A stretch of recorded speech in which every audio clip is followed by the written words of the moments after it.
শত্রুর আগ্রাসনের উপযুক্ত জবাব দিতে প্রস্তুত সশস্ত্র বাহিনী। ভারতের সাথে ক্রমবর্ধমান উত্তেজনার মধ্যে রোববার পাকিস্তানের জাতীয় নিরাপত্তা নিয়ে আলোচনার সময় রাজনৈতিক দলগুলোর সঙ্গে বৈঠকের পর ব্রিফিংয়ে একথা জানান পাকিস্তানের আন্তঃবাহিনী সংযোগ পরিদপ্তরের মহাপরিচালক লেফটেন্যান্ট জেনারেল আহমেদ শরীফ চৌধুরী ও পাকিস্তানের তথ্যমন্ত্রী আতাউল্লাহ তারার।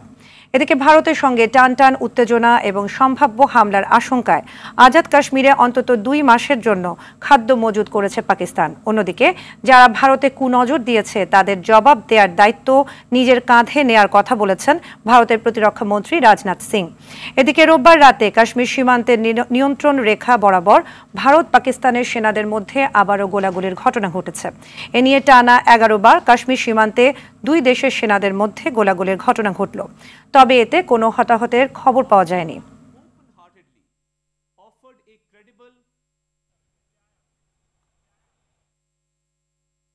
দর্শক, ভারত পাকিস্তান উত্তেজনা নিয়ে কলকাতা থেকে সবশেষ জানাচ্ছেন সহকর্মী পরমাশিস ঘোষরায়। গত 22শে এপ্রিল ভূস্বর্গের মাটিতে সন্ত্রাসবাদী হামলার পর প্রায় 10 দিন অতিক্রান্ত হওয়ার পর আজ 11তম দিন, অর্থাৎ আজ 5ই মে 2025।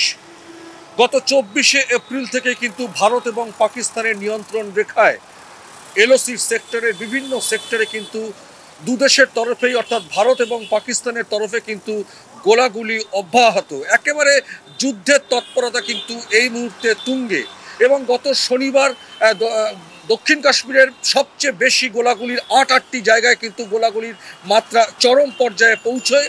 এবং গতকাল আমরা দেখেছি ভারতীয় সেনাবাহিনীর 3 সদস্য খাদে পড়ে মৃত্যুও হয়েছে। এবং এরই মাঝে গতকালই দেশের প্রতিরক্ষা মন্ত্রী রাজনাথ সিং একেবারে সমস্বরে জানিয়ে দিয়েছেন ভারতের দিকে যারা কুনজর দিয়ে তাকাবে তাদের জন্য কিন্তু কড়া জবাব দিতে ভারতীয় সেনাবাহিনী প্রস্তুত। এবং দেশের সীমান্ত রক্ষা এবং সৈন্যদের সঙ্গে কাজ করা তার দায়িত্বের মধ্যে পড়ে বলেও তিনি জানিয়ে দিয়েছেন। এবং দেশের মানুষদের প্রতি তিনি বার্তা দিতে চেয়েছেন যে প্রধানমন্ত্রী নরেন্দ্র মোদীর নেতৃত্বে আপনারা যেটা চান সেটা কিন্তু অবশ্যই হবে।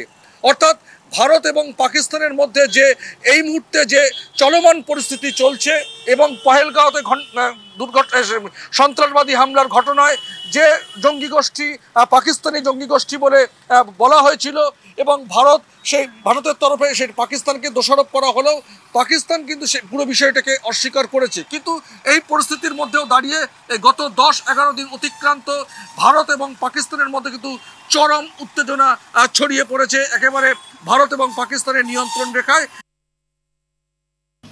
জানাচ্ছিলেন পরমাশিস ঘোষরায়।